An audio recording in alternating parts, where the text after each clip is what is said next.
अस्सलाम वालेकुम फ्रेंड्स, आज हम डिस्कस करेंगे चाइना पाकिस्तान इकोनॉमिक कॉरिडोर और इसके अंदर हमने करने हैं 4 क्वेश्चनों को एड्रेस।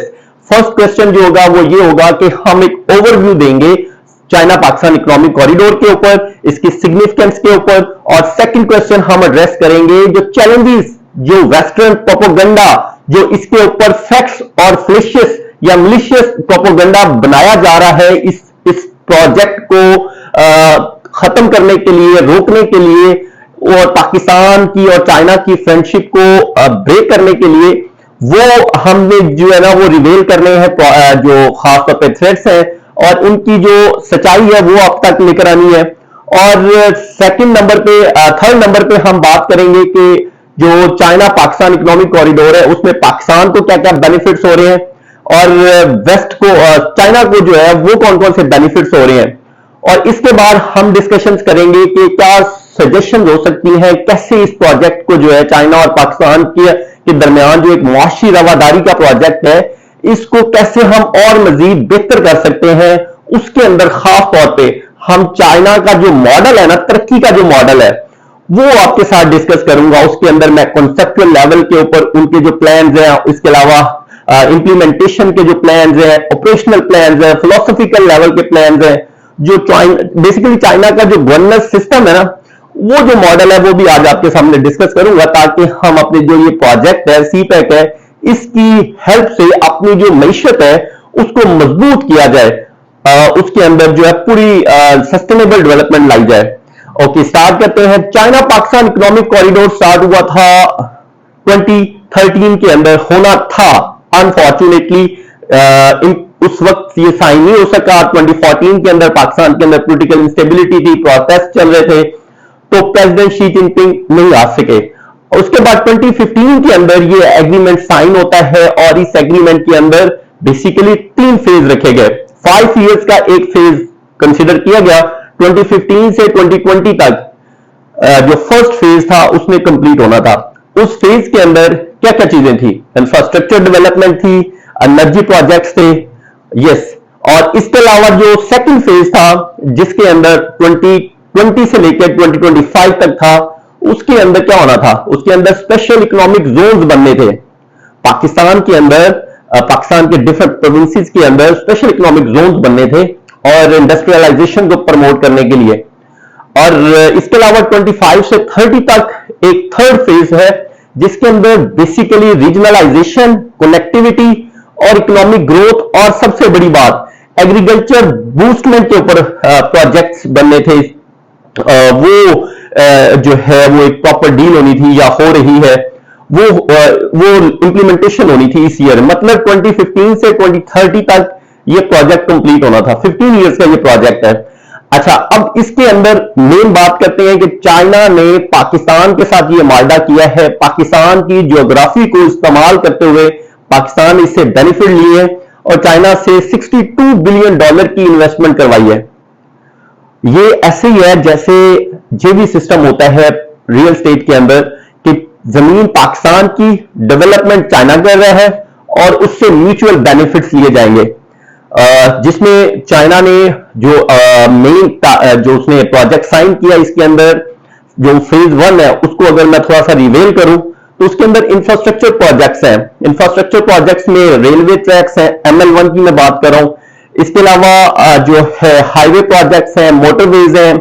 ये बेसिकली इसमें सिचुएशन ये है कि चाइना का जो प्रोविंस है ना काशगर, वो कनेक्ट हो रहा है ग्वादर पोर्ट के साथ। तो ये तकरीबन 5000 किलोमीटर का जो ट्रैक है ना, इसके ऊपर जितनी हाईवेज हैं, कराकोरम हाईवे और उसके बाद पाकिस्तान के अंदर रेलवे ट्रैक्स हैं, हाईवेज हैं, मोटरवेज हैं, वो सारी की सारी बन रही हैं। अच्छा, इसके अलावा जो दूसरा है वो है एनर्जी प्रोजेक्ट। पाकिस्तान जो कि एनर्जी क्राइसिस का शिकार था 2013 तक, उसके बाद इस प्रोजेक्ट के अंदर 11,000 मेगावाट की जो एनर्जी है वो पाकिस्तान के अंदर, पाकिस्तान के जो ग्रिड स्टेशन है उनमें पूरी की जा रही है। और उसके अंदर प्रोजेक्ट्स के अंदर जो एनर्जी प्रोजेक्ट्स हैं उसमें हाइड्रो रिलेटेड है। मतलब मैं बात कर रहा हूं कि रिन्यूएबल सोर्सेज के साथ एनर्जी जो है ना प्रोडक्शन है, सोलर के साथ है, हाइड्रो के साथ है, विंड के साथ है। तो ये एक कोल के भी है लेकिन ये भी है प्रोजेक्ट्स। अच्छा, इसके अलावा स्पेशल इकोनॉमिक जोन्स हैं। अब मैं इनको डिस्कशंस तो कर रहा हूं कि ये एक ओवरव्यू है, और ये बेसिकली जो चाइना पाकिस्तान इकोनॉमिक कॉरिडोर है, जो बातें जो लोग शको शुबात में जाते हैं कि चाइना पाकिस्तान के ऊपर रूल कर लेगा, चाइना को बेनिफिट्स होंगे, ये एक डेट ट्रैप है। ऐसे ही पहले चाइना ने श्रीलंका में भी बनाया, ऐसे बांग्लादेश में भी बनाया। बेसिकली चाइना का बेल्ट एंड रोड इनिशिएटिव जो है ओबोर, ये जो प्रेसिडेंट शी का प्रोजेक्ट है, ये ओवरऑल 156 कंट्रीज के साथ जो उसकी कनेक्टिविटी है through silk road, through water जो है ना मैरीटाइम, तो उसने ये कनेक्टिविटी बनाई है। उसने 6 कॉरिडोर बनाए हैं, और एक कॉरिडोर है पाकिस्तान का और चाइना का, और ये एक बड़ा फ्लैगशिप है। ये एक इनिशियल बिगनिंग स्टेप है चाइना की एक ओवरऑल तरक्की के अंदर, एक फर्स्ट स्टेप है। तो इसको आगे अगर डिस्कस करें, उसमें जैसे मैंने कहा था कि जो हमारा सेकंड क्वेश्चन है वो ये है कि वेस्टर्न प्रोपोगंडा जो हो रहा है पाकिस्तान के और चाइना के इस प्रोजेक्ट के ऊपर, उसके ऊपर हम डिस्कशन करेंगे। उसमें डिस्कशन इस तरह से है कि चाइना आजकल के अगर जो हालातों वाकयात को देखें, पाकिस्तान के अंदर इकोनॉमिक क्राइसिस है, इसके अलावा पॉलिटिकल इंस्टेबिलिटी है, और बड़े सोशल लेवल पे सोसाइटी में बहुत ज्यादा डिसइंटीग्रेशन है, एथनिक ग्रुप्स के दरमियान काओस, अनार्की, रिलीजियस प्रॉब्लम्स। तो इसके अंदर ना सीपैक जो है ना बड़ा डिले हो रहा है। अभी तो करंटली मैं कल एनालिसिस सुन रहा था न्यूज के ऊपर, तो वो ये थे कि वो चाह रहे थे कि ये जो करंट हालात हैं जिसमें पॉलिटिशियंस जो है अपनी पावर के अटेनमेंट के लिए वो इस प्रोजेक्ट को और डिले करवा रहे हैं, इस प्रोजेक्ट को फेल करवा रहे हैं। असल में सिनारियो ये है कि जो यूएस है, इंडिया है और रीजनल कंट्रीज हैं, वो क्या चाह रहे हैं, वो चाह रहे हैं कि ये जो प्रोजेक्ट है ये इसको खत्म किया जाए। ये बेसिकली डिस्प्यूटेड टेरिटरी पे बन रहा है, गिलगित बल्तिस्तान, आजाद कश्मीर, तो इसको जो है ना ये खत्म होना चाहिए। ये एक लीगल नहीं है, इंटरनेशनल लॉ के अकॉर्डिंग नहीं है। तो अब जो है इस सिनारियो को डिस्कस करते हैं कि वेस्टर्न जो इंटेलेक्चुअल्स है ना, वो कहते हैं कि ये सीपैक जो एक डेट ट्रैप है।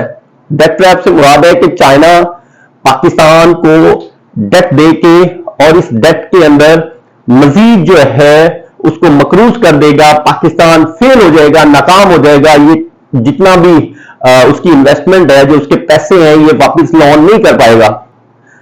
अब इसमें ये है कि ये जो सीपैक है ना, बेसिकली ये दो तरह का प्रोजेक्ट है, एक गवर्नमेंट टू गवर्नमेंट है और एक जो है डायरेक्ट कंपनीज की इंटरवेंशन है, प्राइवेट बिजनेस टू बिजनेस जिसे कह लें आप।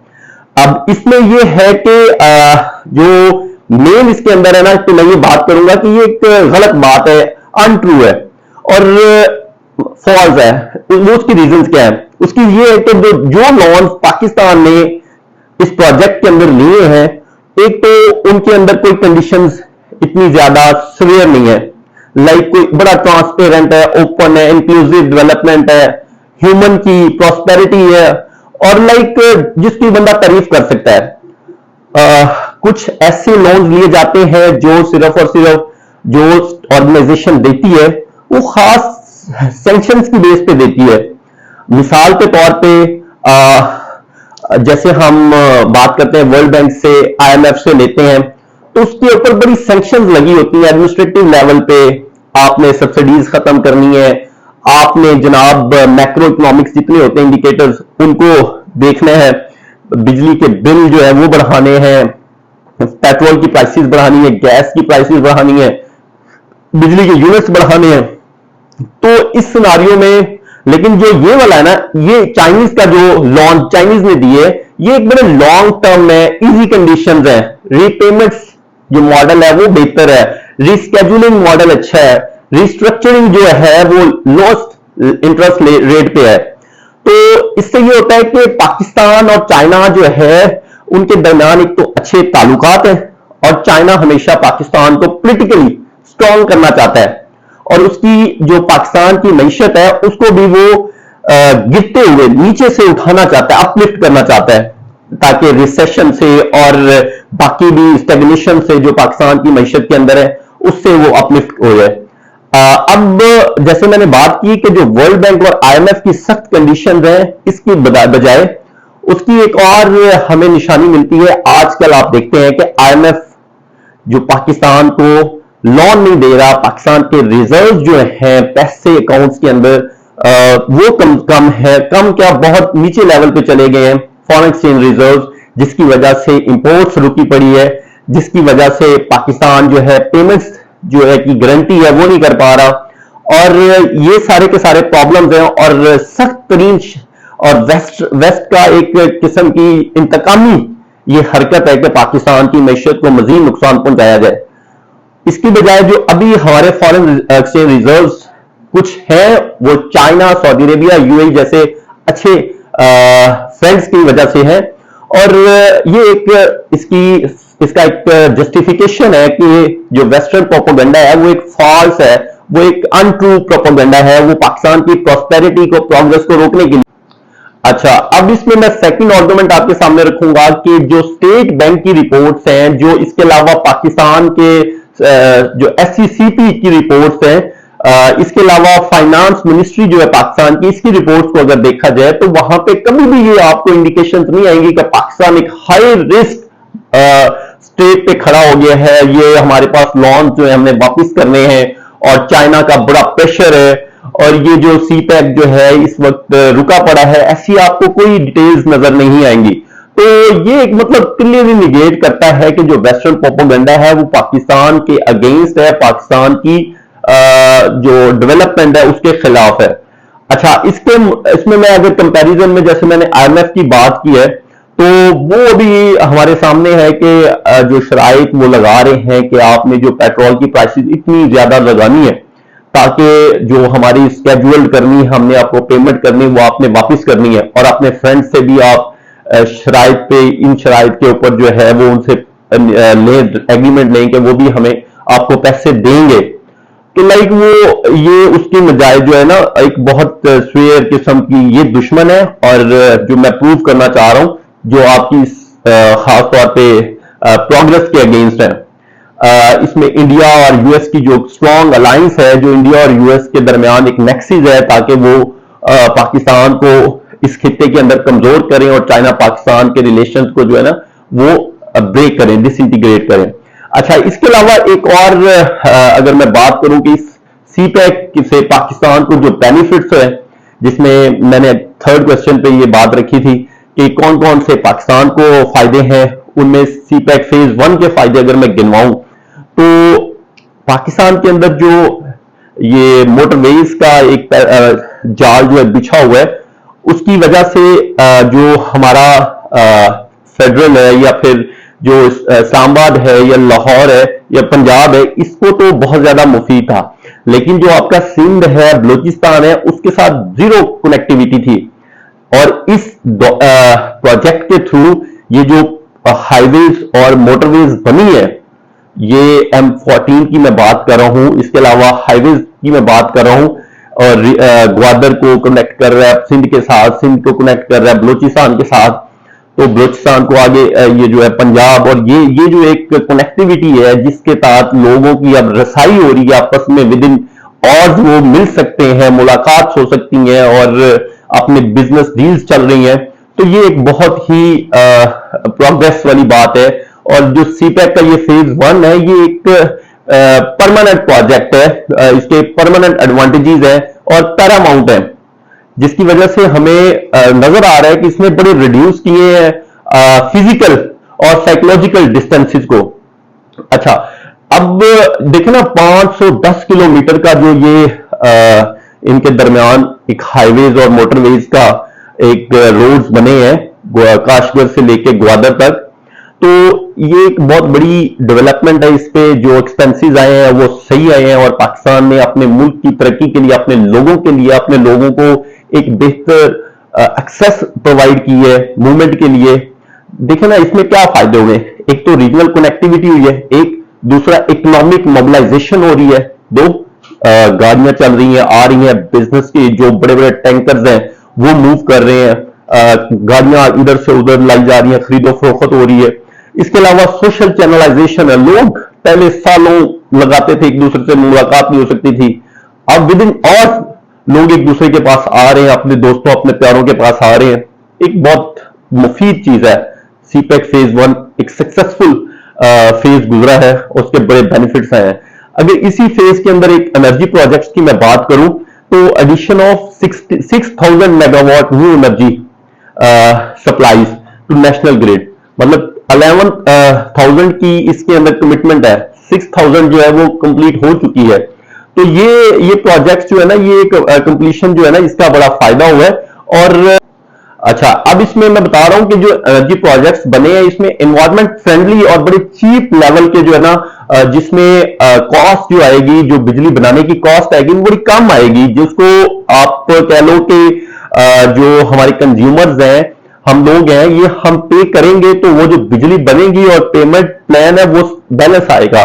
इसमें ये नहीं कभी भी आएगा कि हमेशा पाकिस्तान का जो अभी हालात थे उसमें ये होता था कि एनर्जी क्राइसिस था, जो प्रोडक्शन थी वो महंगी थी, कंजप्शन जो हुई है उसमें जो वापसी रिकवरी है वो थोड़े पैसों की हुई है, तो इस तरह के मामलात नहीं होंगे। अच्छा, सीपेक फेज 2 के अंदर और क्या होगा कि गवर्नमेंट ऑफ पाकिस्तान जो है वो रिक्वेस्ट कर रही है चाइना से, चाइनीज काउंटर पार्ट से, कि आप जो है ना इन सारे प्रोजेक्ट्स की अर्ली इंस्टॉलेशन करवाएं और ये इनिशिएट करवाएं और इंप्लीमेंटेशन करवाएं और एग्जीक्यूशन करवाएं।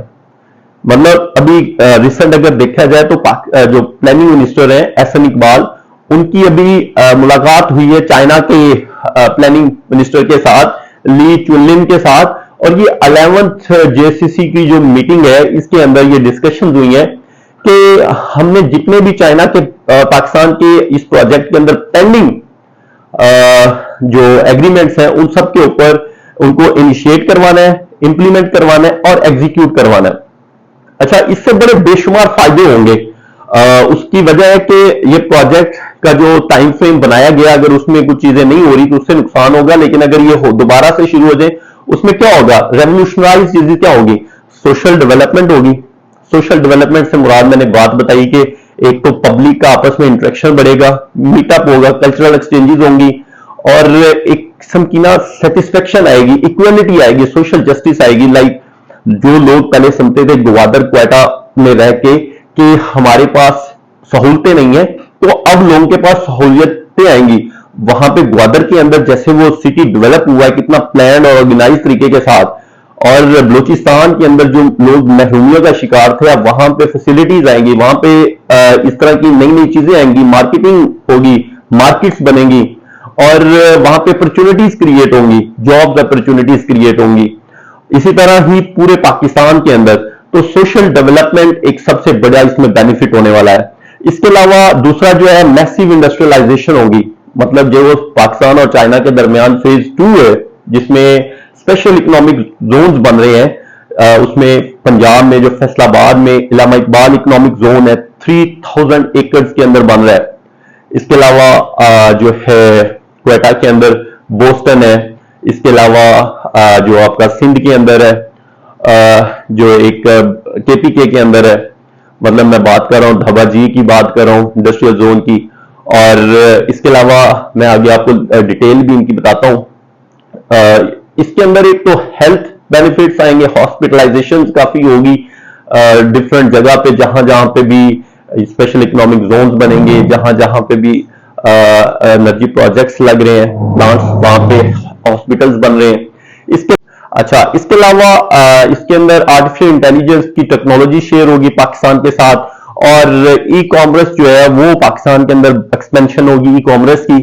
अच्छा, इसके बाद मैं बात करूंगा कि डिजिटलाइजेशन जो है वो बहुत ज्यादा होगी इस ही प्रोजेक्ट की हेल्प से। पाकिस्तान के अंदर डिजिटलाइजेशन की बात करो, रीएक्टिवेशन और reconstruction of special free economic zone, special भी होंगे, फ्री भी होंगे और इकोनॉमिक जोन्स भी होंगे। लाइक इंडस्ट्रीज का जो हब है उसमें वो एक स्पेशल होगा जिसमें आपको वन विंडो ऑपरेशन मिलेगा, उस पर आपको फ्री इंडस्ट्री लगाने के विदाउट टैक्सेस आपको बिजली प्रोवाइड की जाएगी। तो एक बहुत बड़ा एक स्टेट लेवल का आप एक इंडस्ट्रियलाइजेशन, एक एक्सपोर्ट ओरिएंटेड प्रोजेक्ट है। अच्छा, इसके अलावा एक जो मैंने बात की कि मेन लाइन 1 है, ML1 जिसे कहते हैं, जिसमें तकरीबन 1872 किलोमीटर का रेलवे ट्रैक है। मतलब ये स्टार्ट होगा कराची से और पेशावर तक ये प्रोजेक्ट बनेगा ML1, 1872 किलोमीटर। और इसके ऊपर ना गवर्नमेंट ऑफ पाकिस्तान ने रिक्वेस्ट की है कराची चाइना से कि जी वो एक जो कराची और सर्कुलर रेलवे प्रोजेक्ट है उसको भी नवंबर तक जो है ना कंप्लीट करे। इसके हवाले से मैं ये भी डिटेल्स आपके साथ शेयर करूं कि जो दोनों ममालिक है, जो ब्रदर ममालिक है, जो नेबरिंग कंट्रीज हैं, इनके दरमियान ना स्मूथ इंप्लीमेंटेशन हो रही है वेरियस सीपैक प्रोजेक्ट्स की, जिसमें स्पिरिट ऑफ कॉपरेशन है, म्यूचुअल अंडरस्टैंडिंग है और कंप्लीट ट्रस्ट है, ब्रदरहुड है। ये बड़ी क्वालिटीज हैं चाइना और पाकिस्तान की फ्रेंडशिप के अंदर। बहुत सारे सिक्योरिटी इश्यूज बन चुके हैं थे, आपने देखा चाइनीज इंजीनियर्स के ऊपर अटैक, एनर्जी प्रोजेक्ट जहां पे हो रहे हैं वहां पे अटैक्स, और एम्बेसीज पे अटैक, कॉन्सुलेट्स पे अटैक। तो ये मामला हमने देखे हैं। अच्छा, जो मैंने स्पेशल इकोनॉमिक जोन आपके साथ डिस्कस किए कि फैसलाबाद में इलामा इकबाल इंडस्ट्रियल जोन बन रहा है, कराची के अंदर जो सिंध के अंदर है वो कौन सा बन रहा है, राशकी बन रहा है, केपीके के अंदर धाबाजी बन रहा है, बोस्टन जो है वो क्वेटा के अंदर बन रहा है। और ये जो 4 मेन प्रोजेक्ट्स है स्पेशल इकोनॉमिक जोन है, वैसे तो टोटल जो है वो आई थिंक 7 है if I am not wrong. तो इसके अलावा 2-3 है वो इस्लामाबाद में, गिलगित बल्तिस्तान में और फाटा में, ये 3 ये बनेंगे। तो इसके अलावा जो 2023 के अंदर जो है ना ये जो ईयर है, इसके अंदर ये पाकिस्तान और चाइना का जो ये प्रोजेक्ट है इसके ऊपर एक डे सेलिब्रेट होगा, क्योंकि ये 5 जुलाई 2015 के अंदर स्टार्ट हुआ था और 10 साल के ऑलमोस्ट 10 तो नहीं 8 इयर्स का जो ये लॉन्ग पार्टनरशिप है इसको सेलिब्रेट की जाएगी 5 जुलाई को 2013 को। और 10 ईयर जो इनका एक BRI का प्रोजेक्ट है उसको 10 साल हो जाएंगे चाइना का, वो सेलिब्रेट होगा। अच्छा, अब अगर मैं अपनी डिस्कशन को और ज्यादा एक्सपेंड करूं, जो एक क्वेश्चन एड्रेस करना है कि चाइना को इसमें क्या क्या बेनिफिट्स हैं। चाइना को बेशुमार बेनिफिट्स है। चाइना की इकोनॉमिक ग्रोथ जो है, एक्सपेंशन जो है, जो प्रॉस्पेरिटी है, वो इस प्रोजेक्ट्स के साथ और ज्यादा वो उसको सहारा मिलेगा, सपोर्ट मिलेगी।